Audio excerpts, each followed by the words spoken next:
сэтгүүлчид редакцийн одоо ажилтнууд бол завгүй нь ойлгомжтой мэдээж хэрэг. Удирдлагын төвшөнд, бодлогын төвшөнд судалгааг бол ашигладаг байж ич мөнгө олох тэр ажил чинь судалгаан дээр үнсэж бид нар хаашаа явах уу, хинт хүрч гин үү, хаана орон зай байна уу, юун дээр бид нар дутаад байна уу, юун дээр алдаад байна уу гэдгийг судалгаагаар л харна шүү дээ. Өөр юугаар ч харахгүй, судалгаагаар харна.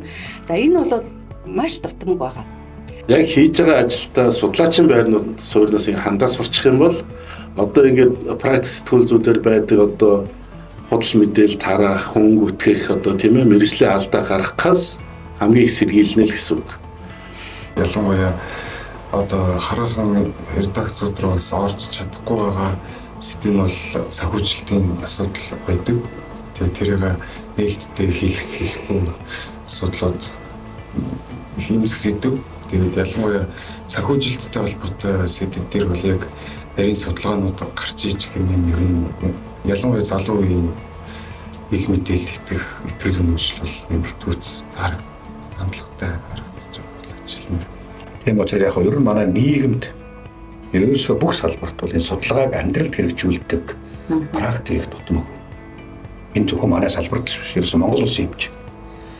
Тэгээ богино одоо санамжтайгаар ажилладаг тий. Тэгэхээр энэ бол их буруу. Тийм учраас цаашдаа бид бол энэ судалгааг амьдралд хэрэгжүүлдэг, түүнийг ойлгодог, мэдэрдэг болгох гэдэг бол зөвхөн одоо нэг байгууллага биш тий. Салбараараа бид бол болох хэрэгтэй. Ингэчээд бид бүгд жигд хүмүүст одоо нөлөөллийн ажлуудыг хийж яж байна ойлгоно.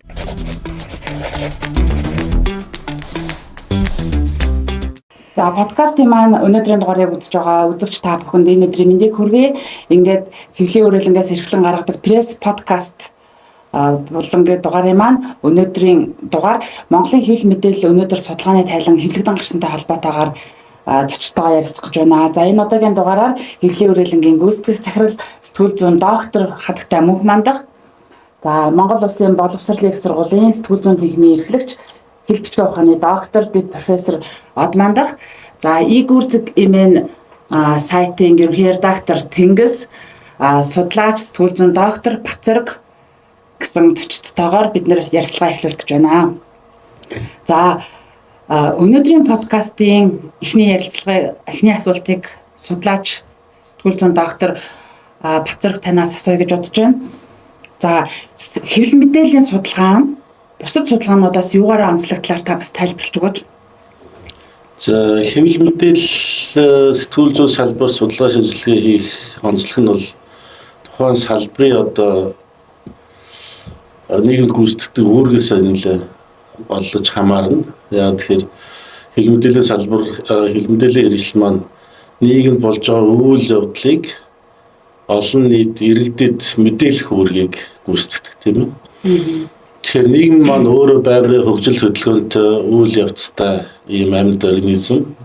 Түүнийг одоо хэвлэл мэдээллийн хэрэгсэл, хэвлэл мэдээллийн салбар маань цаг минут тутам хүргэнэ гэдэг маань өөрөө маш их онцлогтой ийм салбар байдаг. Тэгэхээр энэ салбарыг судлан, шинжилэн зүй тогтлын одоо эрдэмтэн судлаачид олно гэдэг маань өөртөөс нь бас нэлээд тийм нарийн мэдрэмж, ур чадвар нийгмийн одоо бусад салбарын одоо уялдаа холбоог одоо сайн мэддэг, мэдэрдэг ийм мэдрэмж, онцлог, ур чадвар нэлээд шаарддаг. Шаар дээр бас нэлээд онцлог л доо. Тэгэхээр энэ салбарт одоо судалгаа шинжилгээ хийж байгаа хүмүүс маань салбарынхаа одоо гол үүрэг зорилгоос хамаарат нэлээд онцлогтой гэж хэлэх хэрэг товчоор. За дараагийн асуултыг бүх зочдоос асууя. Хэвлэл мэдээллийн судалгаа нь өнөөдөр редакцуудад болон судалгааны байгууллагууд дээр яг ямар түвшинд ашиглагдж байна? Энэ талаар та бүхэн бас байр суурь илэрхийлээч. За би сэтгүүл зүйн салбарт редакчид болон ихтэй сургууль судалгаа хийж байгаа хүмүүс эхлээд хариулсны дараа. За өнөөдрийн подкастыг сонсож байгаа хүмүүс үзэгчтэй хамрагрий. Тэгэхээр манай Монгол Улсын боловсролын их сургууль, ер нь ихтэй сургууль бол хэвлэл мэдээллийн нөхцөл байдлын талаар судалгааг бол судалгааны үндсэн хэрэглэгдэхүүн болгож ашиглаж байгаа. Энэ бол 1999 оноос хойш өнөөдөр 26 дахь жилдээ гарч байна гэдэг бол 26 жилийн архив. Энэ бол маш чухал. Хэвлэл мэдээллийн салбарын нөхцөл байдал хэрхэн хурдан өөрчлөгдөж, хэрхэн одоо агшиж байгаа ч гэдэг юм уу тийм ээ. За ямар салбар нь тэлж байгааг олж хардаг. Энэ үл бидний хувьд бол судалгааныхаа ажлыг явуулах гол үндсэн материал. Тэгэхээр энийг бид бол бүх төвшөнд ашигладаг. Бакалаврын төвшөнд ч ашиглаж байна, магистр, докторийн судалгааны төвшөнд ч энэ судалгааны үр дүнг ашиглаж байгаа. Тэгэхээр хэвлэлийн хөрөлөнгийн судалгаа бол судлаа хэвлэл мэдээллийн салбарын нөхцөл байдлыг тодруулах судалгааны өмнөд их хэрэглэгдэн болдгоороо ихтэй сургуулийн багш нар судлаачдад их аж холбогдолтой байдаг шүү. Тийм учраас бид энэ судалгааны үр дүнг бол байнга хүлээж байдаг. Тэгээ эндээс бол хамгийн гол нь бид бол энэ судалгааны тоон баримт үр дүнгуудыг хараад нөхцөл байдлын дүн шинжилгээ хийх, контент анализ хийхэд бол гол баримжаагаа болгож байна. Тийм учраас цаашаа ч гэсэн энэ судалгаа доктортой өргөжлөсөн байгаа сайн.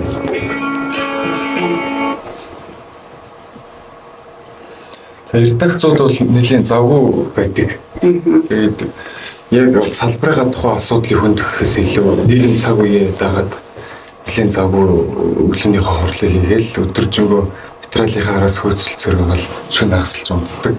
Тэгээд яг салбарынхаа асуудлыг өөрсдөө хөндөхгүй яваад байвал бас учир дутагдaltaй юм байна гэдэг тэр санааг бол одоогоос 5-6 жилийн өмнө манай редакц дотор ярьж байгаа. Тэгээд жил бүрийн 5 сарын 3-ны өдөр дэлхийн хөгжлөөний өдрөөр яг сайтынхаа бүтэн нүрийг дандаа салбарынхаа асуудлыг хүндсэн контентуудаар дүүргэж бэлтгэж гэсэн уламжлал тогтоосон.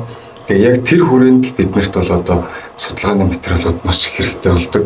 Тэгэхээр яг ингээд зорилго тавиад хийсэн хүрээнд бол жилд нэг удаа л судалгааны материалуудыг маш хугацаатай уншиж судлах.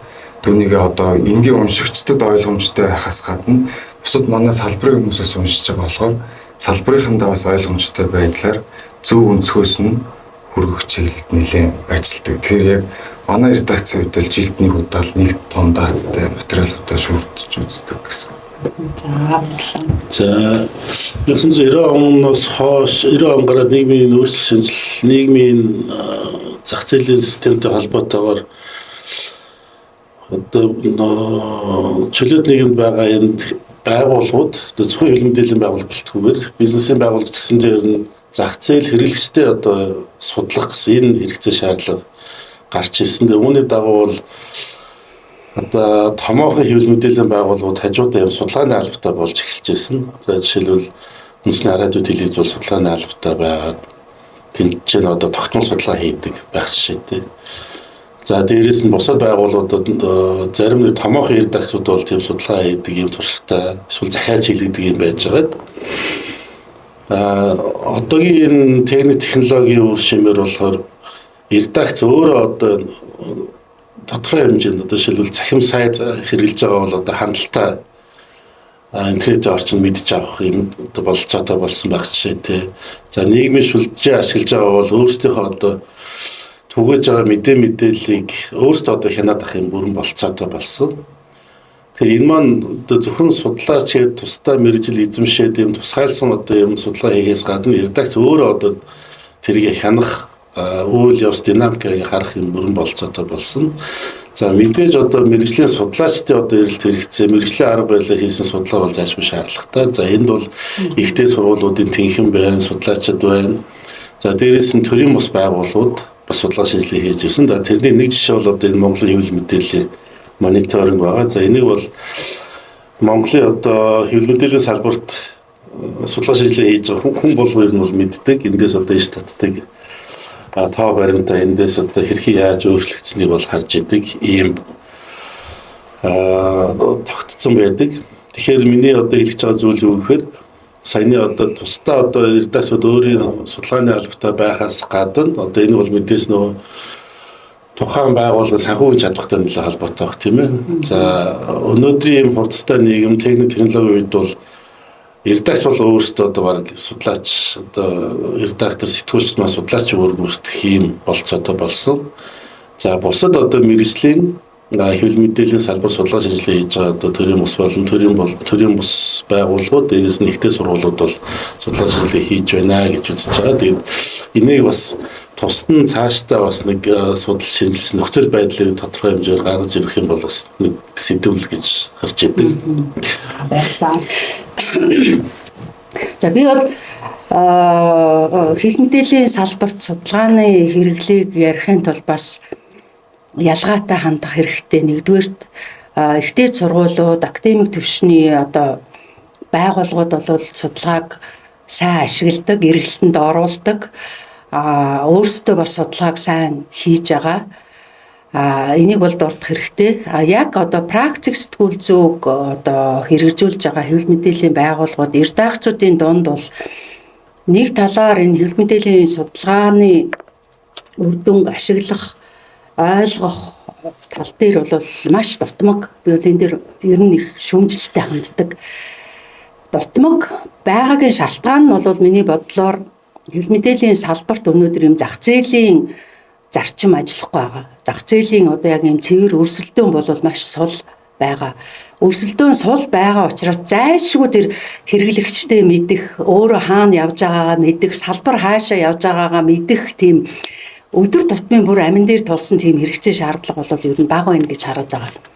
Зах зээл өөрөө гажуудсан байгаа учраас энэ судалгаа хэвлэл мэдээллийн салбарын судалгааг бол тэр болгон ойлгодгоо, тэр болгон ашигладаг. За магадгүй цахим одоо онлайн орчинд ажиллаж байгаа мэдээллийн хэрэгслүүд угаасаа одоо жишээлбэл фейсбુકийг бол өнөөдөр хэвлэл мэдээллийн хэрэгслийн 70 гаруй хувь нь өөр нэгэн фейсбુક пэйжтэй байгаа. Пэйжээрээ дамжуулаад өөрийнх нь контентийг түгээж чинь админы ирэхээр Facebook Insight бол өөрсдөө ороод харж байгаа бах одоо тухайн контентынхаа хүртээмж түгээлдэг.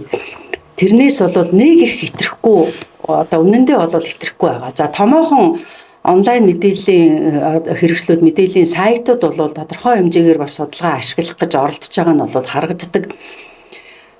Бусдаар бол ер нь манай хэвлэл мэдээллийн байгууллагын судалгаанд бол маш их тийм үл ойшоосон байдлаар, төвөгшөөсөн байдлаар ханддаг нь бол харагддаг. Судалгааны дүнг ашиглаж хэвшээгүй. Ялангуяа сэтгүүлчид редакцийн одоо ажилтнууд бол завгүй нь ойлгомжтой мэдээж хэрэг. Удирдлагын төвшөнд, бодлогын төвшөнд судалгааг бол ашигладаг байж ич мөнгө олох тэр ажилчин судалгаан дээр үнсэж бид нар хаашаа явах уу, хинт хүрч ийн үү, хаана орон зай байна уу, юун дээр бид нар дутаад байна уу, юун дээр алдаад байна уу гэдгийг судалгаагаар л харна шүү дээ. Өөр юугаар ч харахгүй. Судалгаагаар харна. За энэ бол маш дутмаг байгаа. За нөгөө талын нэг хэлэх зүйл бол одоо эгүүр дээр жишээлбэл эгүүрийн сэдв, эгүүрийн болон одоо хэвлэл мэдээллийн салбарын тулгамдсан асуудлуудыг хөндөж бичсэн байдаг. Энийнд бол би бас маш их олзуурах гэж байгаа. Яагаад тэр нь бол дэвшил. Саяхныг болтол ер нь сэтгүүл зүйн салбарынхан одоо тоогоон дотроо ээжиж нэг нөгөөхийгөө муулахгүй ч гэдэг ч юм уу, шүүмжилж болохгүй ч гэдэг ч юм уу, шүүмжлэлтэй хандсан хэвлэл мэдээллийн хэрэгсэлд одоо дургуутс илэрхийлэх гэдэг ч юм уу, ийм маш эрүүл бус хандлага саяхныг хүртэл байсан уу гэвэл байсан. За бид нар өөрсөндөө шүүмжлэлтэй хандах хэвлэл мэдээллийн хэрэгслийн шүүмжлэлтэй юм болон платформ тэ сэтгүүл зүгээ эрүүл байлгахын тулд өөрсдийгөө судлах, тандах одоо ямар нэгэн сэтгүүл зүйн одоо хэм хэмжээнд харш үзэгдэл гарах юм бол тэрэндээ бол шүүмжлэлтэй ханддаг байх нь өөрөө энэ салбар эрүүл байхын хамгийн гол үндэс шүү дээ. Тийм учраас өөртөө судлах хэрэгтэй, судалгаагаа ашиглах хэрэгтэй. Тэгжээч нэгдүгээр сэтгүүл зүй эрүүл байна, хоёрдугаарт энэ салбарын чиг хандлага хөгжил нь өөрөө эрүүлээр явагдана.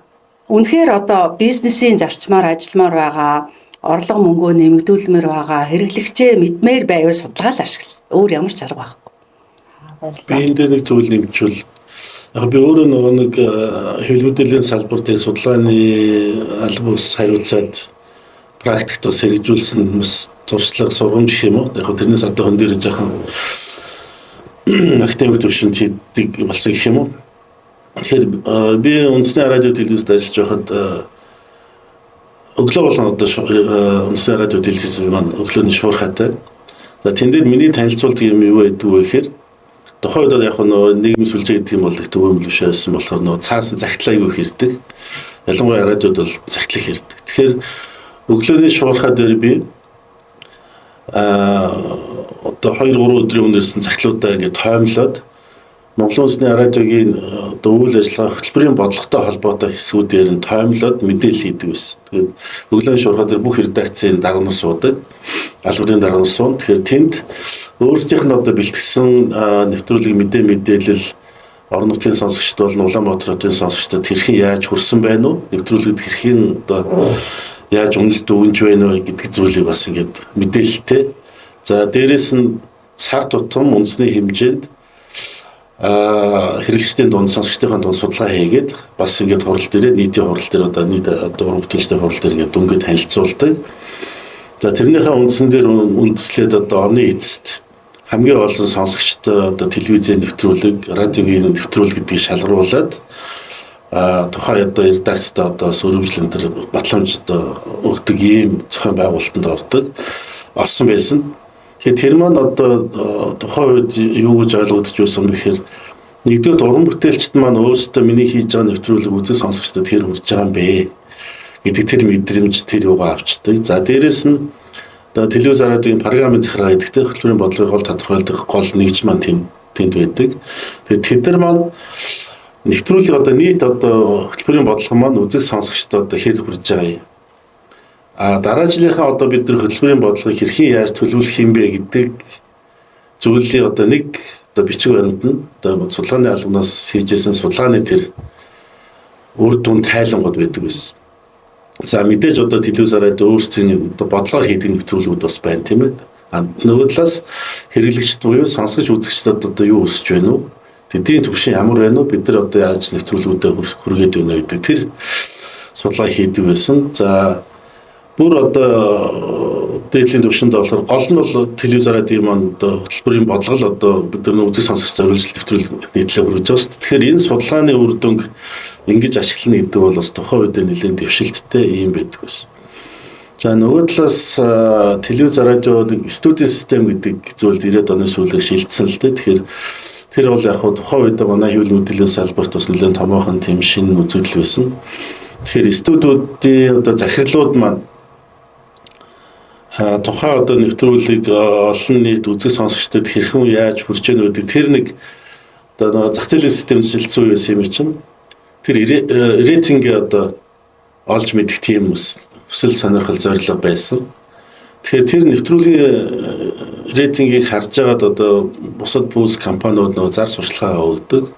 Тэгээд тэрийг одоо жишээлбэл манай судалгааны албад 7 хоног тутам хийдэг байсан л да. Тэгээд 7 хоногийн лав гаргийн өглөөний шуурхай дээр бид нэр танилцуулдаг. За өнгөрсөн 7 хоногийн Монголын улсын телевизийн хөтөлбөрөөс одоо энэ нэвтрүүлгийг хамгийн олон хүн үзсэн байна. Эхний 10 байрыг.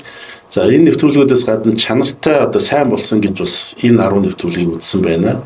За дээрэс нь судалгаанд оролцогчд бол өнгөрсөн 7 хоногийн нэвтрүүлэг хөтөлбөрөөс ийм зүйлийг одоо ингэж үзэж анхаараач. Энэ сайн боллоо, энэ муу боллоо, дараа бол тийм сэдвэр ийм юм үзмээр байна гэдэг тэр саналуудыг хэлж. Тэрийг бүгдийг нэгтгээд лавгын өглөөний хурал дээр танилцуулдаг.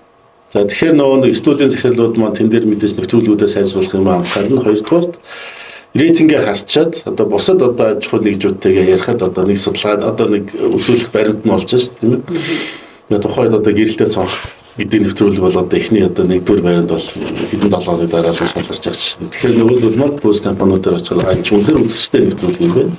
Тэгэхээр реклам зар сурталчилгаа тэр тухайн одоо хөтөлбөр нэвтрүүлгээр байршуулдаг. Ингээд энэ зах зээлийн нөхцөл байдал тухайн нэвтрүүлэг эдийн засгийн санхүүгийн нөхцөл байдлын хоорондоо уялдсан нэг юм үе байсан. Тэгээд түүнээс хойш одоо Максима гэдэг компани телевиз үзэгчдийн судалгааг хэвлэн хүрээлэн бас хийдэг өдрийг болоод Максима бол одоо зогсчихсан байх шиг болж штэ. Одоо бол рейтинг гаргаж байгаа. Тэгэхээр түрүүн бас нэг зах зээлийн зарчмаараа ажиллах тийм энэ чөлөөт нийгэмд гүйцэтгэж байгаа үүрэг тэгээд дээрэс нь өргөн өрөөнд ярих юм бол хэвлэл чөлөөтэй байх хэвээр хараа тус байх хэвээр санхүүгийн үед бие даасан байх хэвээр тэгээд ерөнхий одоо бидний том зүйлүүдтэйгээ энэ зүйлүүдийн судалгаа шинжилгээ чөлөө зах зээлтэй уялдах энэ механизмууд нэлээд бүрдчиж хэвлэл мэдээлэл сэтгүүл зүйн энэ маань зөв зам дээрээ тогтох юм уу гэж энд бас их олон жил ярьж л байгаа л да. За миний одоо нэг хэвлэл мэдээллийн салбар судалгаа шинжилгээ хийжсэн туршлагаас их юм бол юм байгаа. Энэ бол бас болохгүй ч юм бас биш хийж болдог. Яг үнэхээр одоо редакц маань өөрөө одоо хүссэх тэрэнд судалгаа шинжилгээний зориуд мөн гаргах төсөвлөх бодлогоор одоо яг тийм бодиттой судалгаа хийгээд үйл ажиллагаа сайжруулах гэсэн тэмцээн хүсэл эрмэлзэл байх юм бол энэ бас болдог л ажилтай. За дараагийн асуултыг Игүрцэг эмээний ерөнхий редактор Тэнгисээс асууж байна. За түрүүн бас мөнх мандах захирал бас цаашаагаа дөнгөрсөн Игүрцэг эмээ сайтын хувьд Игүр брэнд булангийнхаа Игүр сэдв дээр бас их сэтгүүл зүүн өнөөгийн хөгжлийн чиг хандлага тулгамдж буй асуудал сэдвээр бол бас нэлээд хэдэн материалууд бичиж хэвлүүлсэн байдаг. Тэгэхээр тэдгээр бүтээлүүдийг хэвлүүлэхэд судалгаа ямар судалгаа ашиглах ер нь хэр хүндрэлтэй байв, өөрсдөө судалгаа хийсэн үү? Ер нь ингээд асуудал хүнсэн нэвтрүүлэг хийхэд энэ чиглэл дээр ажиллахад ямар бэрхшээлтэй байдаг вэ? За манай Игүрийн сэдв гэсэн энэ контент бол яг салбарын асуудал хүнддгөөрөө тогтмол болоод 5 дугаар гарсан баа. 5 жил хийж гин гэсэн. Тэгэд энэ маань бас ингээд харагдсанд их олзуурхаж баяртай байна. Тэг хамгийн анхныхын ковидын үед хийжсэн. Тэгээд бид нэр дан текстэр хийдэг. Тэгээд сайтд нийтлэгдсэн текст материал гэхэд ер нь нэлээд том гүйлгээд байвал ингээд гүйлгээл ахаар хэвлэхэд 20-30 хуудас олцохоор тим юм ингээд онлайн сэтгүүл зүй хийж байгаа орчинд бас тавьж байгаагаар их онцлог байдаг.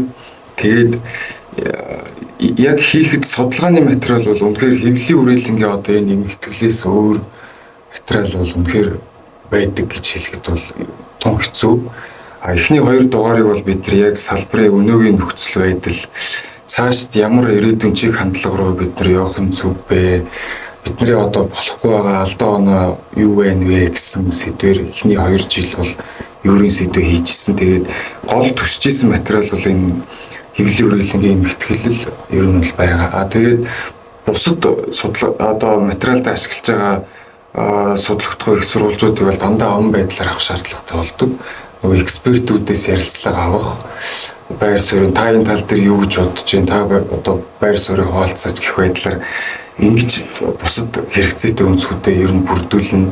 Тэгээд ер нь уншигчид юу гэж бодож байна гэдгийг уншигчдын санал онолыг авах байдлаар за сүүлийн үед бол бид нөгөө онлайн санал асуулга форум бүглүүлж бас тодорхой судалгаа өөрсдөө бас жоохон судалгааны элемент ашиглаж байгаа байдлаар ингэ хийдэг усаа. Яг ингээд салбарын асуудлаа өөрсдөө хөндлөнө гэдэг бол одоо нэг галтай гэдэг шиг жоохон төвхтэй сэдв болчдөг.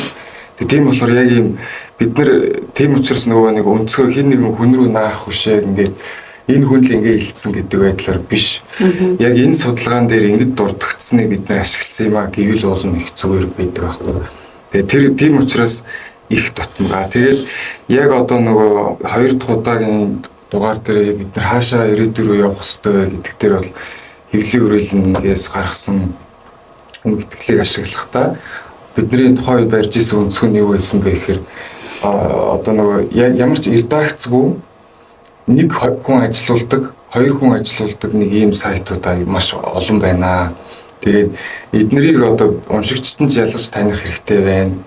Тэгээд цаашид ч гэсэн редакцууд ингээд ерөөхдөө редакцийн бүтцээр үйл ажиллагаа явуулж бас тодорхой хэмжээнд тэмцээж зах зээлийн зарчмаар ингээд өрсөлдөх юм байна. Бас мэдээ материал илүү боловсруулалт хариуцлагатай харах юм гэдэг өнцөг явуулахдаа бүх нөгөө нэг хэвлэлийн үргэлжлэлээс гаргасан сайтуудын задал одоо эзний тэгээд нэг хэдэн хүн ажилтдаг домен нэр энтер гэсэн хүсэлтийг нэг инфографик болгоод тэгээд ерөөдөө бүтцээр нь бид ингээд дээрээс нь оршиж чагсаагаад гаргацсан.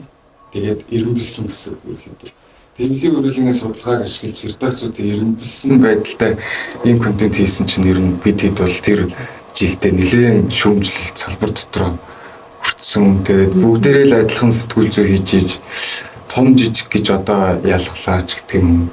Тэгээд өөрөөсөө одоо нэг адилхан сайт хийж бусад сайтуудаа одоо том жижиг гэж ирэмблээ гэх мэтчлэнгийн дайралтанд нэлээд өртөжсэн. Тэгээд ерөөд бол салбарын асуудал төвөгтэй идэх учраас судалгааны материал маш чухал. Тэгээд үнэхээр энэ эмгэтгэлийг л барьж бид нар ер нь бол ажилладаг.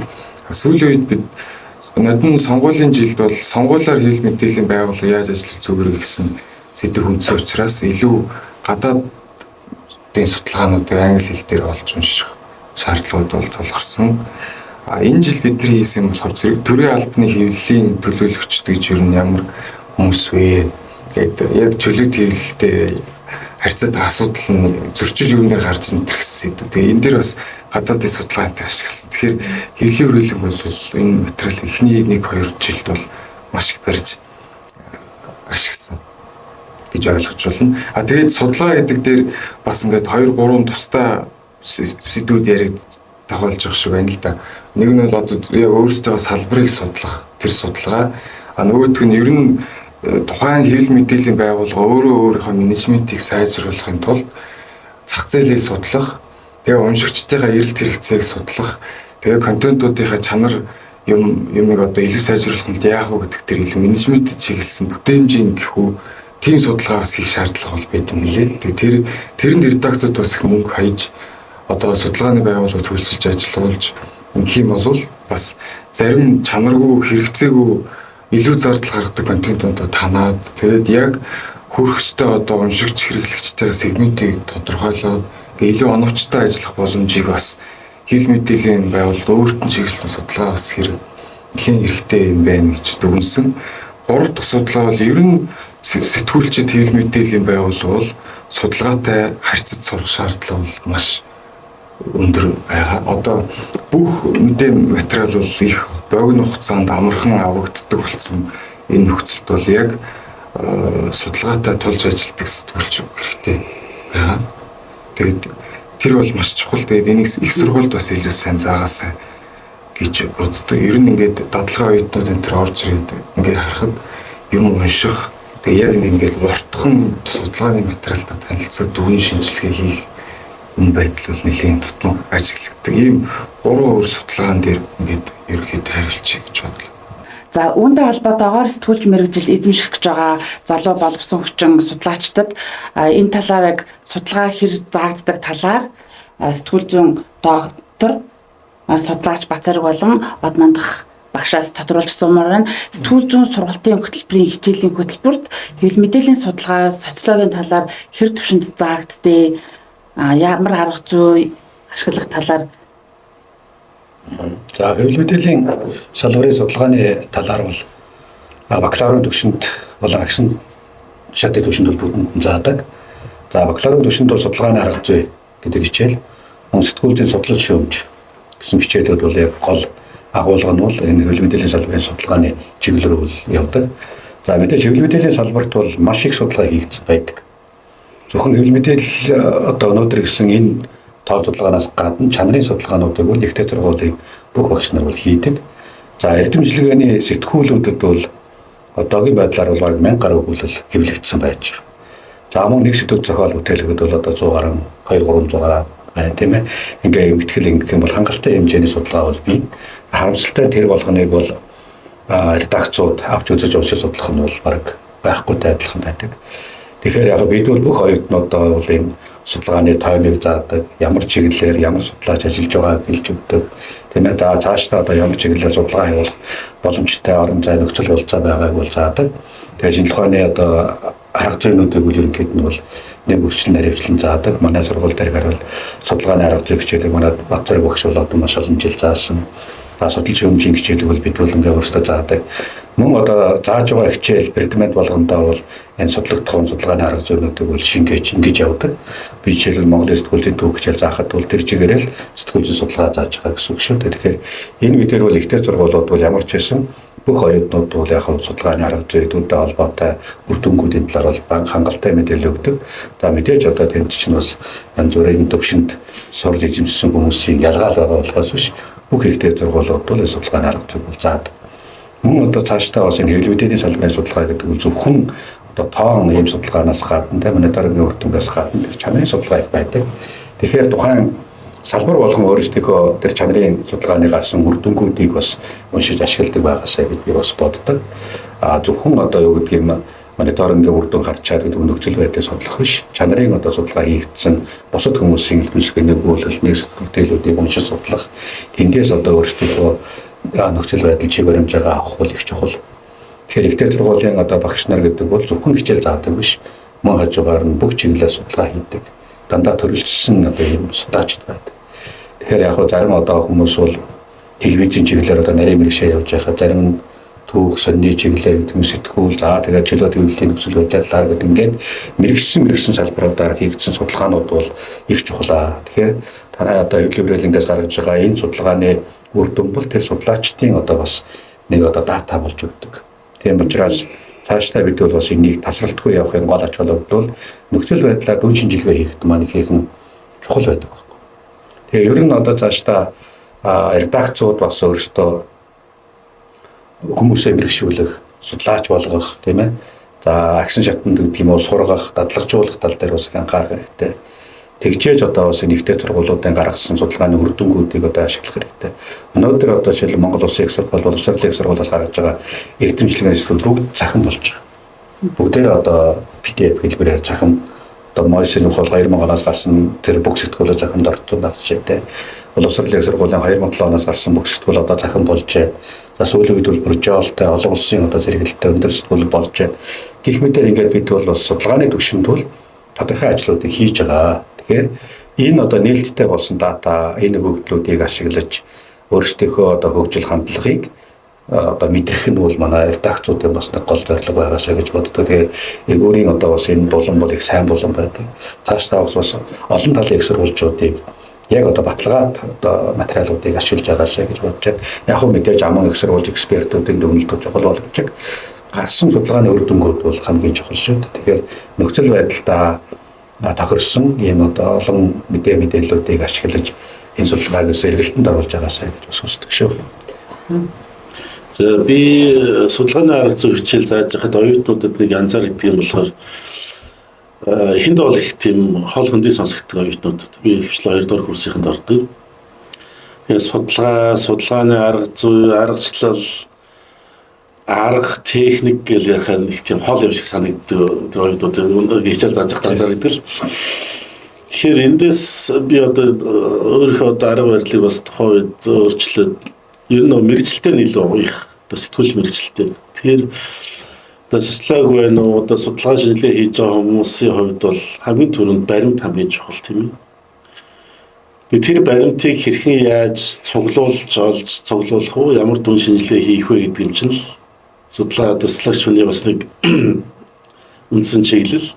За сэтгүүлч хүний бас нэг үндсэн чиглэл таарж байгаа байхгүй. Тэгэхээр энэ хоёрын давхцал дээрээс нь би бас энэ судалгааны арга зүй хичээлийг бас заах гэж хичээж ирсэн.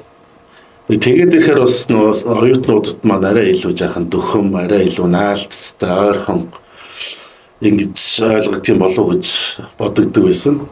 Тэгэхээр одоо судлаач нар бол дандаа баримттай ажилтдаг, сэтгүүлч ялгаа байхгүй баримтын хойноос үзэлтэж, баримтаа нягтлж, үнэлж, цэгнж мэргэжлийн одоо тэр шаардлага шалгуурыг хангаж тэгснээ дараа одоо олон нийтэд хүргэдэг тийм ээ. Судлаач бас ялгаа байхгүй баримтаа үнэлж, цэгнж, талдлаас нь дүгнэлт хийжээж бас олон нийтэд хүргэдэг ийм л үйл явц шатаараа л та. Тэгэхээр энэ хоёр бол ингээд нэг судалгааны арга зүй, аргачлал, арга техник мэргэжлийн нэр томьёо хэрэглээний хол хөндөй юм шиг сонсогч байгаа хэдийч судалгааны арга зүй зааж байгаа багш маань өөрөө тэр оюутнуудынхаа мэргэжлийн онцлогтой уялдуулаад заачих юм бол тэр маань нэлээд наалдах. Тэгэхгүйгээр нэг тийм онл яриа тийм үү. Одоо жишээлбэл эртний одоо дунд зууны сэтгэгчд бол ингэж үдсэн одоо тэгсэн ингээд онл яриад авах юм бол бас жоохон хол хөндий явагдахтай сонсогч магадгүй. Тэгэхээр судалгааны арга зүй, арга техникийг бол яг тэр нэг мэргэжлэлтэй холбоо заачаар илүү ойлгомжтой хүртээмжтэй юм шиг санагддаг. Тэгээд мэдээж гараад оюутнууд маань редакцид ажиллана. Тэгээд саяны одоо эгүүрийн редакторын хэлж байгаатай адилхан яг хийж байгаа ажилдаа судлаачийн байрнууд суурнаас хандаа сурчих юм бол одоо ингээд практик сэтгүүлзүүдээр байдаг одоо худал мэдээл тараах, хүн гүтгэх одоо тийм ээ мэргэжлийн алдаа гаргахаас хамгийн их сэргийлнэ л гэсэн үг. Тэгэхээр энэ чадвар бол ихтэй сургуулиудад бол хөтөлбөрт нь судалгааны арга зүй бол ингээд одоо заагддаг. Зүгээр яг хуу зааж байгаа одоо хүрж байгаа багш нарын одоо нөө саяны одоо миний арга бол одоо ийм байх нь тийм бусад өөр багш нар маань яг яаж хүрж байгааг би бас хэлж мэдэхгүй л дээ. Тэгэхээр бас ойлцол байх. Тэгэхээр энийг илүү одоо жишээлбэл энэ зааж байгаа багш нар маань техникүүд арга туршлага бас ингээд яриад одоо ингээд практикт бас юм хэрэгцээ байна гэдгийг бас ингээд мэдж байгаа тохиолдолд бол бас дараа нь одоо энэ онл практикийн хурал зохион байгуулах юм уу, эсвэл хичээлийнхэн хөтөлбөрөө одоо яаж шинжлэх юм байгаа тийм ингээд цаашдаа ингээд ажил болгож явах юм бүр болцоотой л гэж харагдсан. За дараагийн асуултыг хэвлэлийн үрэлэнгийн гүйцэтгэх захирал мөнх мандахаас асуумаар байна. За хэвлэлийн үрэлэн мэрэгжлийн сэтгүүл зүйд судалгаа шинжилгээний чиглэлээр бол багагүй хувь нэмэр оруулсан. Тэгэхээр энэ Монголын хэвлэл мэдээлэл өнөөдөр гэсэн энэ эмхтгэл ямар үр дүн хувь нэмэр оруулсан бэ сэтгүүл зүйд? За энэ Монголын хэвлэл мэдээлэл мониторингийн өнөөдөр судалгааг 1999 оноос хойш хэвлэлийн үрэлэн хэрэгжүүлж байгаа 26 дахь жилийн тайлан маань өнөөдөр яг дөнгөж саяхан хэвлэх үйлдвэрээс та бүхний гар дээр ирээд байна. За тэгээд яг нэг талаар энэ судалгааны яг гол үр дүнгээс би эхлээд нэг товчхон хэдэн тоо баримт дурдчихъя. Ерөнхийдөө 99 оноос хойш энэ судалгааг хэрэгжүүлж байна гэдэг маань бол үндсэндээ 99 оноос хойш 26 жилийн туршид Монголын хэвлэл мэдээллийн салбар тооны хувьд хэрхэн яаж өөрчлөгдсөн түүхийг баримтжуулсан байгаа. Хамгийн анх 1999 онд хамгийн анхны судалгааг хэрэгжүүлж байхад тухайн үедээ маш энгийн юм шиг хэрнээ бид нар Монголд хичнээн сонин байна вэ? Хичнээн телевиз ажиллаж байна вэ? Орон нутагт ямар төрлийн хэдэн мэдээллийн хэрэгсэл ажиллаж байна вэ? Хэвлэл мэдээллийн салбарт хичнээн хүн байна. Тэр хүмүүс ямар мэдлэг боловсралтай, хэдэн сэтгүүлч мэргэжилтэй, хэдэн эрэгтэй, хэдэн эмэгтэй, ямар насны хүмүүс ажилтдаг, ямар цалинтай ажилтдаг. Гэх зэрэг ийм наад захын тоо биднэрт байдгүй байсан. Байдаг юм шиг хэрнээ, мэддэг юм шиг хэрнээ мэддэггүй байсан. Тухайн үед бол жишээлбэл хэвлэл мэдээллийн хэрэгслээ хууль зүйн яамд бүртгүүлдэг байсан. За тэр бүртгэлийг бид нар хэвлэл мэдээллийн салбарын тоо гэж бодоод идэг байсан. Жишээлбэл 99 онд бол 1200 гаруй хэвлэл мэдээллийн хэрэгсэл хууль зүйн яамд бүртгэлтэй байна гэдэг тоог хүн болгон амны уншдаг юм шиг яриад явдаг байсан. Судлаад үзсэн чинь 200 гаруй мэдээллийн хэрэгсэл яг ажилдаг. Ингэж нөгөө хамгийн анхны суур одоо тоон мэдээлэлээ бүрдүүлсэн. Энээс хойш бол 26 жилийн турш энэ судалгааг тоо мэдээллийг бүртгээд явсан гэдэг маань өөрөө бол маш том амжилт гэж бодож байгаа. Маш чухал түүхэн баримт. Энэ судалгааг хамгийн эхлээд Даны олон улсын хөгжлийн агентлагийн одоо дэмжлэгтэйгээр төслийн хүрээнд хэрэгжүүлж эхэлсэн. Эхний 3 жилийн судалгааг санхүүжилттэйгээр явуулсан. Үүнээс хойш одоо 23 жилийн хугацаанд хэвлэлийн хүрээлэн өөрийнхөө санхүүжилтээр өөрийн санаачлагаар энэ бүрдүүлж байгаа энэ одоо тоон мэдээллийг энэ түүхийг алдагдуулахгүй тулд одоо өөрсдийн хүч хөрөнгөөр энийг аваад явж байгаа. Манай судалгааны албаны хагас жилийн ажил болдог. Эхний 6 сар манай судалгааны алба бүрэн бүрэлдэхүүнээрээ энэ тоон мэдээллийг бүрдүүлэх, боловсруулах, нэгтлэх, шалгах, эмхтэх ажилд бүх цагаа зарцуулдаг. За тэр 6 сарын хугацааны цалин мөнгө, урсгал зардал, судалгааг хэрэгжүүлэхтэй холбоотой тэр ажлыг хэвлэлийн хүрээлэн өөрөө санхүүжүүлээд явдаг. Тэгэхээр энэ судалгаа өнөөдөр 26 дахь удаадаа хэвлэгдээд гарч ийн гэдэг бол энэний ард ямар их хүч хөдөлмөр байна вэ гэдгийг илтгэж байгаа. За нөгөө талаар 26 жилийн одоо хэвлэл мэдээллийн салбарын өгөгдөл дата хэвлэлийн хүрээлэн дээр бид нэр одоо цуглуулад байна гэсэн үг. За энэ датанаас бид нар юу олж харах боломжтой вэ гэхээр жишээлбэл хэвлэл мэдээллийн хэрэгсэл 99 онд бол юун түрүүнд одоо цаасан сонин ялангуяа тухайн үед бол бид нар шар гэж нэрлэдэг байсан хэвлэл асар их одоо олон тоогоор бий болж исэн. За одоо нэг хэсэг нь шинээр бий болж хаад нөгөө хэсэг нь одоо үйл ажиллагаа зогсоож исэн. Өөрөөр хэвлэл мэдээллийн зах зээл асар ийм тогтворгүй өрнөлттэй, тоон хувьд маш их өөрчлөлттэй ийм байсныг баримтжуулсан байдаг. За 2000 оны дунд үе хүртэл энэ үйл явц үргэлжилсэн. Гэхдээ салбараараа бол өөр байсан. Жишээлбэл 90-ад оны сүүлийн үеэр бол сонины одоо бүүм явагдаж исэн бол энэний дараахан бол телевиз болон радио асар хурдтайгаар тооны хувьд өөрчлөгдөж исэн. За тэгж байгаа сэтгүүлийн эрен үе эхэлсэн. За 2013-4 оноос эхлээд ерөөсөө нийтдээ бууралт тооны хувьд бол буурч эхэлсэн байдаг. Энэ бууралт одоо хүртэл үргэлжилж байгаа. Өнгөрсөн жилийн хугацаанд жишээлбэл жилдээ харьцуулахад 430 гаруй хэвлэл мэдээллийн хэрэгсэл ажиллаж ирсэн бол энэ жил одоо энэ тайланд орсон мэдээлэлээр бол 390 гаруй дахиад одоо буурсан үргэлжлээд бууралттай байна гэдэг нь бол харагдаж байгаа. За энэ дотроо бол жишээлбэл цаасан сонины бууралт бол үргэлжилж байна. Бараг одоо 2015 онтой харьцуулах юм бол 10 жилийн хугацаанд сонины тоо 50%-аар буурсан. 2015 он 100 гаруй сонин бүртгэлтэй байсан бол 24 оны эцсийн байдлаар 50 гаруй сонин өнөөдөр доктортойгоор үйл ажиллагаагаа явуулсан гэсэн ийм бүртгэл байна. За дээрэс нь бидний одоо ярьдаг жишээлбэл одоо төрийн байгууллагууд хэвлэл мэдээллийн хэрэгсэл эзэмшиж болохгүй гэдэг энэ асуудлыг хэвлэл мэдээллийн эрхчлэлийн хууль өргөн барьсантай холбоотойгоор энэ сэдв бас их сэргэж ирж байгаа, маш их ярьж байгаа. За тэгвэл судалгаанаас харах юм бол одоо сонины 20 гаруй хувь, сэтгүүлийн 30 гаруй хувийг төрийн байгууллага эзэмшиж байгаа. За дээрэс нь орон нутгийн хэвлэл мэдээллийн хэрэгслийн асуудал маш эмзэг байгаа. Одоо орон нутагт бол ер нь өргөн удам одоо нутагт тий сэрэг хүн ам дэд бүтэц сул хөгжсөн ийм нөхцөлд орон нутгийн хэвлэл мэдээллийн хэрэгсэл ер нь амьд байх боломж нь байна уугүй юу гэдэг асуудлыг бид нар ярих шаардлагатай. За судалгаанаас харахаар бол орон нутгийн хэвлэл мэдээллийн хэрэгсэл бас л буурсаар л байгаа. Угаасаа ингээд амьдрах тэр боломж бол маш хомс байгаа.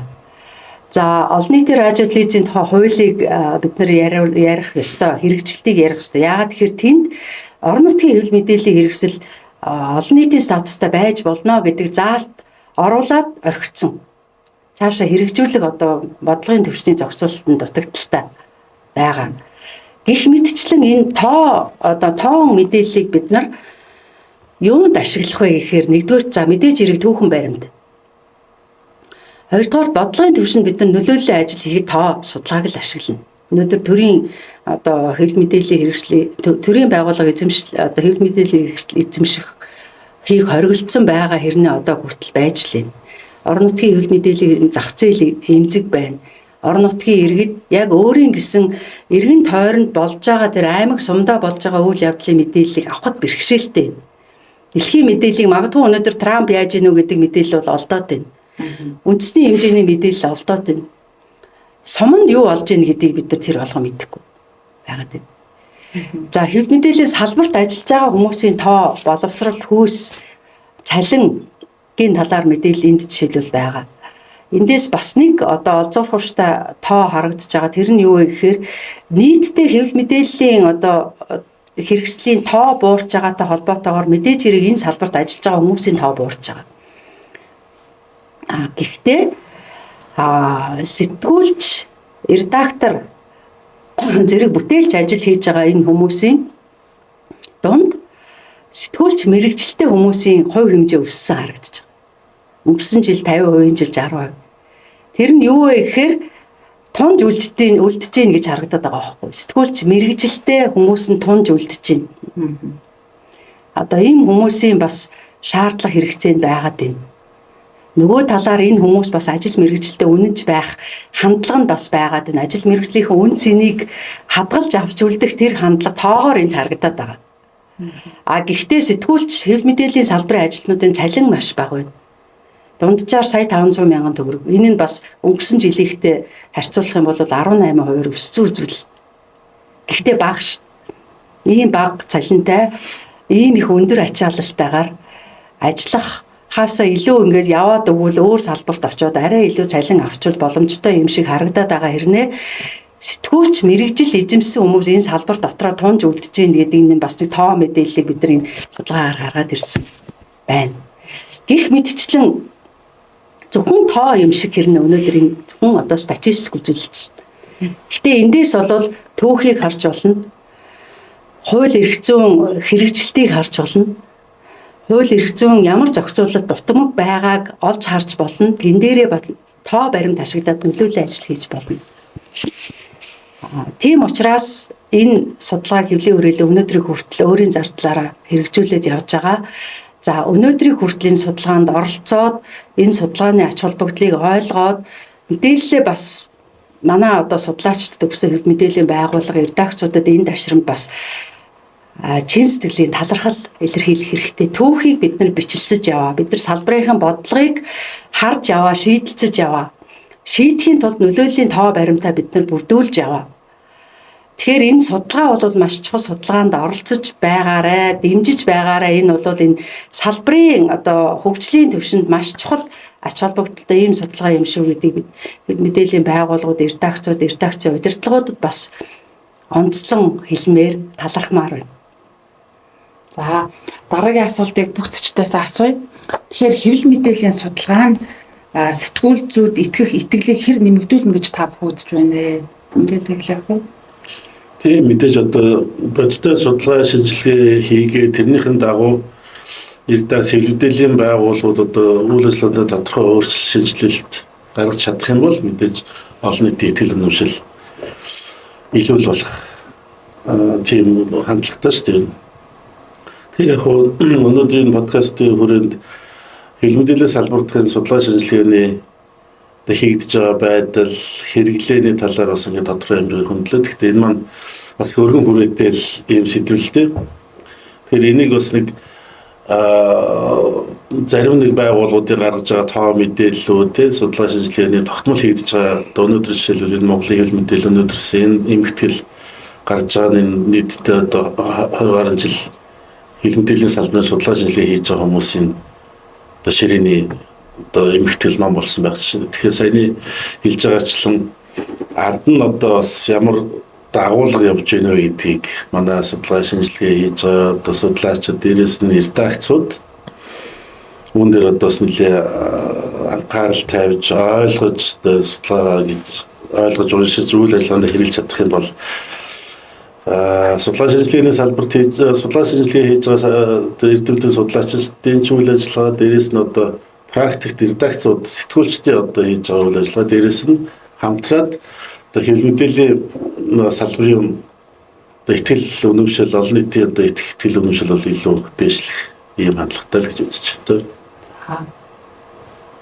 Судалгаа олон нийт илүү залуу үеийнхнийхээ ч юм уу хандлагыг харахад итгэл үнэмшил мэдээж буурсаар байгаа. Дэлхийд дахинд ч гэсэн яг адилхан үзэгдэл болж байгаа гэсэн үзүүлэлтүүд харагдаж байгаа. Тэгээд энэ итгэлийг сайжруулах гол хүчин зүйлсийн нэг бол баталгаатай их сурвалжтай судалгаанууд байхаа л гэж бодож байна. Ялангуяа одоо хараахан редакцууд руу орж чадахгүй байгаа сэдв нь бол санхүүжилтийн асуудал байдаг.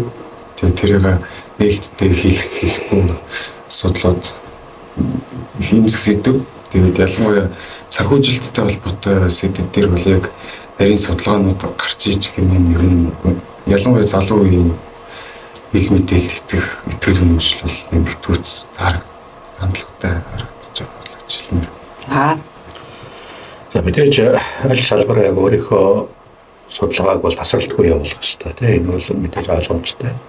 Хамгийн гол юм бол яг бид хэвлэл мэдээллийн салбарынхаа нөхцөл байдлыг өөрсдөө дотооддоо маш тодорхой үн шинжилгээ хийж чадсанараа нийт одоо олон нийтийн хувьд бол хэвлэл мэдээллийн бодит байдлыг ойлгох, түүнийг хөндлөх, эсвэл одоо юу гэдэг юм тодорхой асуудал байвал тэнийг шийдвэрлэхэд өөрсдөө хойныг оруулах тийм дата мэдээллүүд болж хувирж байгаа юм л да.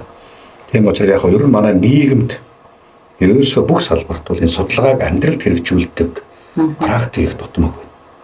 Энэ зөвхөн манай салбарт биш, ерөөсөө Монгол улсын хэмжээ. Тэгээ богино одоо ой санамжтайгаар ажилладаг тийм. Тэгэхээр энэ бол их буруу. Тийм учраас цаашдаа бид бол энэ судалгааг амьдралд хэрэгжүүлдэг, түүнийг ойлгодог, мэдэрдэг болгоход бол зөвхөн одоо нэг байгууллага биш тийм. Салбараараа бид бол хөтлөх хэрэгтэй. Ингэчээд бид бүгд жигд хүмүүст одоо нөлөөллийн ажлуудыг хийж яж энэ ойлгоно. Тэгэхээр эгүүрийн хийж байгаа энэ ажил бол том жишээ тийм. Тэгэхээр бусад редакцууд хүртэл энэ хэвлэл мэдээллийн судалгааны үр дүнг хэрхэн ашиглах вэ, яах вэ гэдэг дээр бас бодлого гаргаад ажилласаа гэж бодож байна. За хуучин бол үнэхээр одоо бүх хэвлэл мэдээллийг хэрэгслээд өөрсдийнхөө томоохон байгууллагууд иргэдэд судалгааны албатай байсан бол их чухал үүрэг гүйцэтгэж исэн. Одоо байхгүй болчихлоо тий. Тэгэхээр энэ зах зээлээ мэдрэх орчин тогтнох бүх үндэс суурь бол судалгаал дээр л тулгуурлаж байна. Тэгэхээр энэ судалгаа гэдэг бол байх ёстой, цаашдаа хэрэгжүүлэх ёстой. Бүх талын оролцоог хангадаг ийм тогтолцоор явахын тулд бол бүгдээрээ хүчин чармаалт гаргая л гэж бодож байна. Зөвхөн хэвлэл мэдээллийн салбар гэлтгүй ер нь нийгмийн бүхий салбарт бүхий л байгууллага тэр байтугай хувь хүний харилцаа ер нь аль ч харилцаанд итгэл үнэмшлийг бий болгодог хамгийн чухал хүчин зүйл бол ил тод байдал байдаг. Нуух тусам, дарагдуулах тусам, бүрхэгдүүлэх тусам хардлага үл итгэлцэл бий болдог.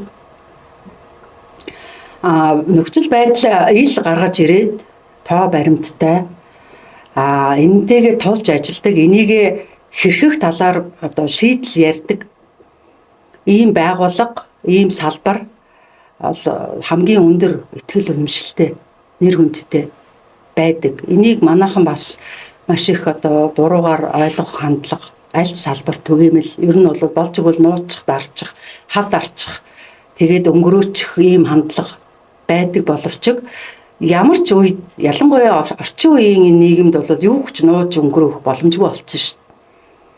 Хэвлэл мэдээллийн салбарт бол энэ ил тод байдлыг хангадаг тэр зүйлөө судалгаа, чанарын судалгаа, тоон судалгаа, хэрэглэгчийн судалгаа, бүх төрлийн судалгаагаар салбар хаана явж гин үү? Чиг хандлага хаашаа вэ нү? Алдаа дутагдал хаа вэ нү? Хөгжил дэвшил нь хаана явж гин үү? Тэрийгээ бид нар өөрсдөө мэддэг, ил болгодог, ил тэрийгээ хилэлцдэг, шийдлээ ярилцдаг. Тийм байж ижил энэ салбар маань өөрөө итгэл үнэмшилтэй байх боломжтой. Тийм болохоор судалгаа мэдээллийн итгэл үнэмшлийг бий болгодог, хадгалдаг, хамгаалдаг одоо маш чухал хүчин зүйл. За ингээд сүүлийн асуулт руугаа оръё. Тэгэхээр хэвлэл мэдээллийн салбарт цаашид ямар судалгаа шинжилгээ хэрэгтэй байна вэ? Энэ дэр зочид маань байр сууриас илэрхийлж эндээс За миний хувьд бол хэвлэл мэдээллийн салбарын хараа тус байдлын асуудлыг нэлээд онцлог судалдаг. За өнгөрсөн жилийн одоо хэвлэл өргөжлөний өдрөөр оюутнуудаа энэ Монголын хэвлэл мэдээллийн хараа тус байдлын нөхцөл байдал ямар хүн төвшөнд байгаа юм бэ гэдэг талаар нэг мэдээлэл хийсэн. Тэгэхэд бас тодорхой хэмжээний тийм ахс дэвшилтэй ялангуяа редакцууд өөрсдөө одоо нөө санал санаачлах нэлээд гарцсан ийм нөхцөл байдалтай байгаа нэгэд харагдчихсан. Тэгэхээр энэ судалгааг бол байнга л ер нь хийж явах хэрэгтэй болов уу гэж боддог. Тэгэхээр хэвлэл одоо гэдэг нийтлэг нэг жишээ байл л да. Ингээд төрийн зохицуул, төрөл нэг шийдвэл одоо бидний хөгжих гэдэг нэгдрэс нэг тиймэрхүү зүйлүүд нэлээд төгөөмөл ажилладаг. Гэтэл салбар өөрөө редакц өөрөө хийх ёстой зүйлүүд бас байдаг тийм ээ. Тухайлбал одоо редакц хараад бас байдлын хангахад одоо 904-тэй байх хэрэгтэй юм. Редакц өөрийн бодлого чиглэлтэй байх, хүний нөөцийн бодлоготой өндөр байх. Тэгээ энэ болгоныг одоо жишээлбэл манай редакцууд бол нэлээд тийм тодорхойлоод өөрийнхөө одоо цахим хуудастай ингээд булан хуудас дээр ил тод мэдээлээд ингээд явж байгаа нь бол нэлээд тийм дэвшилттэй байна гэж харагдчихсан. Тэгэхээр энэ чиглэлийн судалгаа шинжилгээ бол жил болгон одоо бас ингээд энэ үүний сонирхтой судлаачид байдаг болгосон хийгээд олон нийтэд байна уу, оюутнуудын төвшөнд байна уу, редакцийн төвшөнд байна уу ингээд танилцуулаад үүн дээр анхаарал ингээд хийвэл анхаарах юм бол цаашдаа одоо сахис дэвшил байна гэдэг ингээд шатаар үе шатаар ингээд хэрэгжүүлвэл бас боломжтой харагддаг. За дээрэс нь миний бас нэлээд сонирхтой юм бол би бас нэлээд тийм уламжлалтай байгууллагад ажил хөтөлбөрөөр гаргаж эхэлсэн. Одоо үндэсний радио телевиз маань манай Монгол улсын ууган электрон хэвлэл мэдээллийн хэрэгсэл шүү дээ. Үндэсний радио улсын телевиз маань. Гэтэл одоо энэ технологийн хөгжил дэвшил шинжилгээ үрээр хэвлэл мэдээллийн салбарт ажиллаж байгаа хүмүүсийн ажил мэргэжлийн онцлог нийлэгшил болон энэ ялгамжтай байдал нэлээ өөр болж байна л да. Тэр энийг юм уу эсвэл одоо олон улсын практик зөвлөмжүүд ямар байна уу? Тэгэхээр үүн дээр бас редакцууд бас нэлээд алдаад ах шиг харагддаг л да зүгээр өндлөгөөс харж хахад. Яг тэр редакц мөн үедээ санхүүгийн асуудал бол хамгийн чухал байгаа. За тэнд хүний нөөц хамгийн чухал. Хүний нөөц байхын тулд бол цалин мөнгөний асуудал нэлээд чухал гэдэг. Тэгэхээр тэр хүнээр ямар ажил мэргэжлийн хүнээр юу хийлгэж байна вэ гэдэгт нь бол аюул чухал байх хэрэгтэй эцтэй хувьд. Тэр түүнд нь тохирсон цалин хөлс ажиллуулж тэр хүнээс мэдээж бүтээмжтэй зүйл нэг шүү дээ тийм ээ. Тэгээ тэр нь өргөн утгаараа одоо хэл мэдээллийн салбарын одоо хөгжил дэвшил өнгөтэй байх салбарын ажлагчтай одоо хараа тус байх гэдэг ч юм уу тийм өөрийн цензураас ангид байх тэр ингээд өргөн хүрээндээ шийдэгдэх юм байна. Тэгэхээр тэр тал дээр бас юм судалгаа шинжилгээ хийх судлах энэ асуудал бас нэлээд жоохон орхидонгүй байна уу гэж харагддаг. Тэр эзэд бол өөрөөсөө мэдээж ингээд тохирол хэлбэрийн гэрээгээр одоо чи жишээлбэл одоо видео зураг аавн текстээ гаргана, эвлүүлгээ хийн энэ гурван зүйлийг хийсний төлөө чи тэдэнд төгрөгийн цалин авна гэж гэнэ үү? Одоо би бас энэ сайн мэдэхгүй л зөвхөн сэтгүүлч хичээд бас нэг тодорхой чи зөвхөн сэтгүүлч л хийн шүү тий. Сурвалжлагчаар хийлүү гэж хийж гэнэ үү? Тэр энэ техник технологи одоо энэ шинэ үед чинь нэг хүн бол нэлээд олон ур чадвар эзэмшчихэд тэргээ гаргачих юм бүрэн болцоотой байгаад байгаа юм л. Тэгэхээр энэ чиглэлд бас нэлээд тодорхой судалгаа шинжилгээ хиймээр санагддаг та. За. Бас яг техник технологийн хөгжлийн дэвшилтэд уялдуулсан судалгаанууд л илүү хэрэгцээтэй санагдаж байна. Тэгээ одоо бол ер нь баг юу яг сэтгүүл зүйн бүтээлэх вэ? Хэнийг сэтгүүлчих вэ гэж гайхмаар тийм болсон санагддаг л да. Ингээ харж хахад зарим ингээл зөвхөн нэг Facebook пэйжээр байнга ингээл лайв хийгээл шууд дамжуулт. Тэгэл тэр хүн энэ ажлаа сэтгүүл зүйн бүтээл өөрөө сэтгүүлч гэдэг одоо хэлэх үү хэлэхдэггүй ч гэдэг юм аа. Нөгөө талд бол өглөө болгон ингээл хуралтай сэдвээ ирдэг. Тэгэл өдөр болгон өглөө 7:38-аас дандаа шинэ материалуудтай эхлэх гэдэг мэдээний хажуугаар ингээл онцлох гол материалуудаа бичиж идэг ийм хүмүүс одоо адилхан жишигдэх үү гэл ингээл аюу тийм маргаантай эвгүй асуудлууд дунд ажиллаж байна л да. Тэгээд тийм болохоор ерөөс одоо ингээд өөрийнхөө зөвхөн фэйсбүүкээр баг ингээд инфлюенсерийн хэмжээнд юм ярьж байгаа нэг баг сэтгүүлч гэж зарим нийгмийн хэсэг ойлгох гээд байгаа шүү дээ. Заримдаа энэ хүн чинь сэтгүүлчдээс илүү сайн ажиллаж юм тэргээд.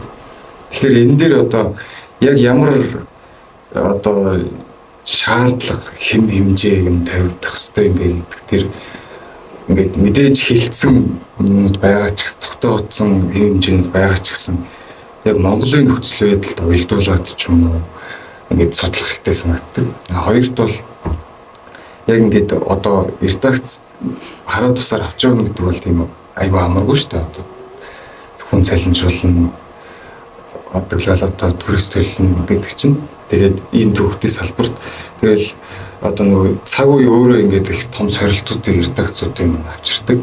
Манайх даах зөвхөн бичдэг сайт байж байгаа л за одоо видео хийхгүй бол энэ лайв гэдэг юм хийхгүй бол хоцрогдох юм гээл. Тэгэл баахан камер аваад тэгэл нөгөө бичдэг бүрэг дуу сэтгүүлчтэй камер руу гараас сурах гал ингээл хүчлээл алдаж байна л тэгжсэн чинь Instagram руу бүгд яваад орцсон.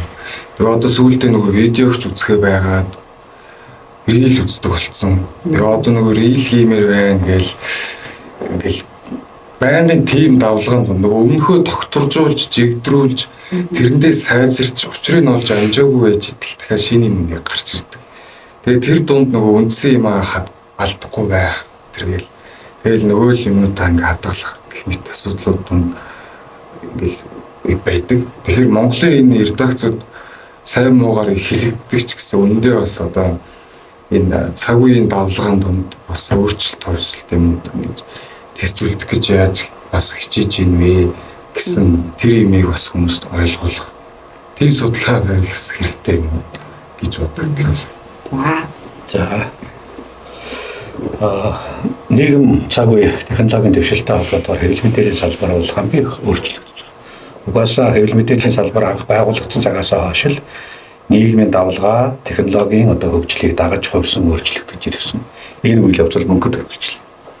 Тэгэхээр бид бол цаашдаа яг энэ чиглэлийн саяын одоо тэнгисийн хэлж байгаа санаа маш зөв чухал санаа. Нөхцөл байдлыг бид дагаж ховсон өөрчлөгдөхдөө уламжлалт хэв маяг гэдэг юм уу мэрэгжлийнхээ үн чинь мэрэгжлийнхээ одоо үнэт зүйлийг яаж хадгалах вэ? За энэ дээр одоо бид юун дээр алдаж байна вэ? Юун дээр онсон бэ?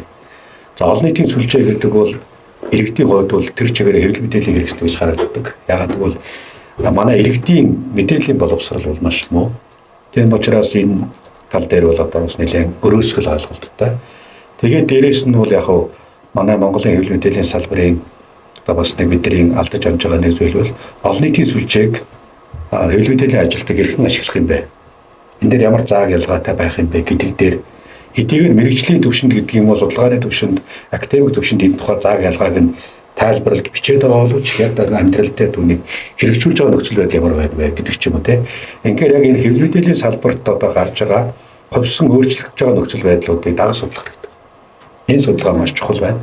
Мэдээж энэ зөвхөн ийм тоон үзүүлэлтээр гарахааргүй те маш нарийн чанарын судалгаа хийх шаардлагатай болчихж байгаа. Тэгэхээр одоо бид бол нийт хэвлэл мэдээллийн салбарынхаа нөхцөл байдлын ерөнхий төв зургийг тодорхой болгочихсон юм чинь одоо дотоод зүй тогтлын асуудал руу орох хэрэгтэй. Мэдээллийн сайтууд олон нийтийн сүлжээтэй хэрхэн ажиллаж байгаа, хэрхэн говьсож байгаа юм. Энэ хоёрын ололт нь аль нь талдаа байгаа юм те давуу тал нэг юм сул тал нь. Цаашдаа бид энийг аль чиглэлээр эсвэл олон нийтийн сүлжээг хэвлэл мэдээллийн хэрэгслийн одоо төвшөнд яаж ашиглаж болох вэ гэдэг ч юм уу те ийм одоо нарийн судалгаанууд бол бас шаардлагатай байгаа. Тэгэхээр энэ бол мэдээж одоо бас мөнгө санхүү хөрөнгөтэй холбоотой болно. Судлаачдыг мэргэжүүлэх шаардлагатай болно. За мөн хэрэглэгчд маань хөвсөн өөрчлөгдсөн. Сая хэлж байгаа видео контент үсгээс рил үздэг болж байгаа энэ давлгааг тэгвэл бид нар яаж ашигтайгаар эргүүлэх юм? Хэрэглэгчтэй хэрхэн бэлдэх юм гэдэг ийм суур одоо төвшингийн өмнөдийг бас ингэж дагаж хийхгүй болохгүй болчиход байна. Дээрээс нь манай хэвлэл мэдээллийн салбарын судлаачдын тоо бол харьцангуй бага. Яг одоо ажил мэргэжлэрээ идэвхтэй ажил судалгаа хийж байгаа 20 том. Энэ бол бүхэл бүтэн 4000 гаруй ажилтнтай энэ том салбарт бол маш бага тоо. Нэг хувьд нь ч хүрэхгүй гэсэн. Тэгэхээр хүн болгон судлаач байх боломжгүй ч гэсэн энэ судлаачдын тоог өсгөхийн төлөө манай ихтэй сургуулиуд бол чамгүй ажиллаж байгаа. Сүүлийн үед ерөн залуучуудын хувьд бол судалгаа шинжилгээг нухаж нарийн юм дээр суудаг тийм хүний одоо тийм төлөвшил маш бага болсон. Гүймэг юмд одоо ийм хойсомтгаа цаг үеэ дагаж ингэж өөрчлөгдөж байна. Тэгэхээр тийм дотроо сайн судлаачийг олж авах, чиглүүлэх гэдэг нь өөрөө маш том асуудал болсон. Тийм учраас бид бол цаашдаа энэ тал дээр бодлогоор ажил зохион байгуулж эхэлж байгаа. Манай ихтэй сургуулиуд бол бакалавр, магистр, доктор гэдэг ийм шууд ингээд шатлсан сургалтаар мэргэжилтэн бэлтгэх, тасралтгүй суралцах энэ үйл явцыг дэмжих тийм туршилтуудыг одоо энэ жилээс хийж эхэлж.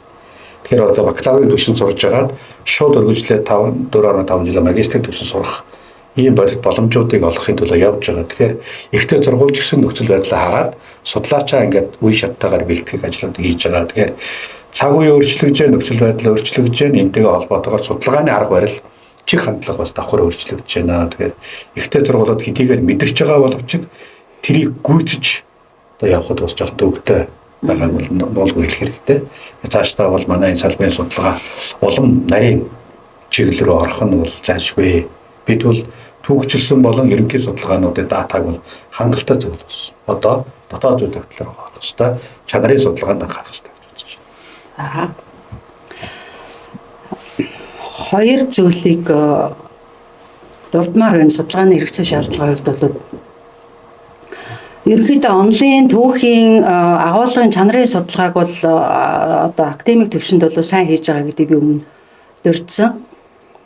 Яг энэ салбарын одоо хэвлэл мэдээллийн байгууллагуудад хэрэгцээтэй хэвлэл мэдээллийн салбарын хөгжилд маш чухал хэрэгцээтэй байгаа хоёр зүйл бол нэгдүгээр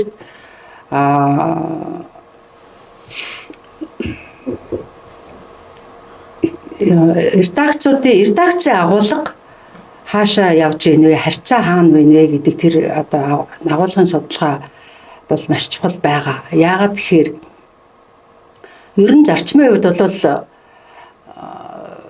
зах зээлийн нөхцөл байдалд шилжихэд хэвлэл мэдээллийн байгууллагууд хэрэгцээ шаардлага орлого мөнгөө дагаад чухал хэрэгцээтэйгээс илүү сонирхолтой контент руу шилжих юм хандлага байдаг. Өөрөөр хэлбэл тэр нь хамгийн их сенсацтай, хамгийн их одоо шуугуулж болж игэл маш их олон одоо ялангуяа сошиал орчинд бол одоо нөгөө лайк, шеэр авах боломжтой. Тим контентууд руу телевизэд бол хамгийн одоо юу гэдгийг нөгөө авьяаслаг монголчууд яг түүн шиг өөр одоо ямар шоу, цэнгийн нэвтрүүлэг рүү явах хандлага улам бүр нэмэгддэг. Нийгэмд хэрэгцээтэй чухал орхигдож байгаа тэр сэдвүүд улам бүр орхигдоод явах юм хандлагатай байдаг. Тэгэхээр энэ харьцаа тэнцвэр одоо яг редакцийн агуулга хааш нь яваад байна вэ? Юуг орхигдуулаад байна вэ гэдэг энэ судалгаа маш чухал байгаа. Бид нар жишээлбэл одоо сүүлийн жилүүдэд одоо сонин уламжлалт хэрэг мэдээлэлээр хэрэгсэл буураад байна. Сайтуудын тоо нэмэгдэж байна гэдэг ямиг бол амны уншлага болтлоо ярьж байгаа. Энэ судалгаан дээр ч гэсэн саяхныг ботл ярьсаар ирсэн. Энэ жил анх удаага манайх сайтуудын одоо мэдээлэлээ шинжилж байгаа, ялангуяа редакцийн цаг үеийн мэдээлэлээ шинжилж байгаа байдлаас нь сайтуудыг хоёр ангилсан байгаа энэ тайлан дотор. Тэр нь юу гэсэн үг вэ гэхээр жишээлбэл 150 орчим мэдээллийн сайт байна гэж дурдах нэг өөр. Гэтэл яг нарийн ажаад үзэхэд сүүдрийн буюу одоо энэ тентхийн сайтуудын мэдээллийг аваад шеэрлээд байдаг ийм сайтуудын тоо бол маш их нэмэгдсэн байна. Бид нар Facebook дээр хуурамч хүн болгоныг 2 аккаунттай байдаг, 3 аккаунттай нэг ингэ шеэрлээд явдагтай адилхан. Сайтууд яг өөрөө редакц ажилуулад мэдээлэл бэлтгээд цаг үеийн мэдээллийг байнга түгээдэг тийм сайтуудын одоо бүхэл бүтэн айран байна. Нийт одоо 150 сайтын 3/1 нь тийм сайт байна. За энийг бид нар гаргаж ирсэн. Гэхдээ наривчилж өшөө бас судлах шаардлагатай байгаа.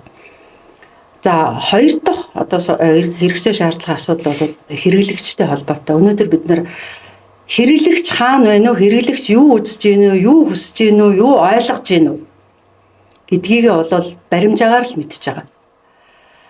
Телевизүүдийн хувьд бол нэг хэсэг Максимагаас рейтинг гаргаж ирсэн. За энэ маань бол зогссон байгаа. Бизнесийн байгууллагууд харьцангуй одоо энэ судалгаагаар дагнан ажилладаг судалгааны компаниуд бол нэг үе бодвол олон болцсон. Тэд нар бол энэ хэв мэдээллийн хэрэглэгчийн судалгаа гаргаж ийнө гэвэл гаргаж байгаа. Гэхдээ зориулалт нь зар сурталчилгаа олгодог томоохон бизнесийн компаниудад асар өндөр үнэтэйгээр энэ судалгаагаа зардаг. Хэв мэдээллийн байгууллагууд редакцууд өнөөдөр жишээлбэл 10 саяар 30 саяар энэ зах зээлийн мэдээллийг худалдаж авах боломжгүй байгаа ш. Тэгэхээр редакцуудад зориулсан хэрэглэгч хаана байна вэ гэдэг тэр судалгаа бол маш чухал байгаа.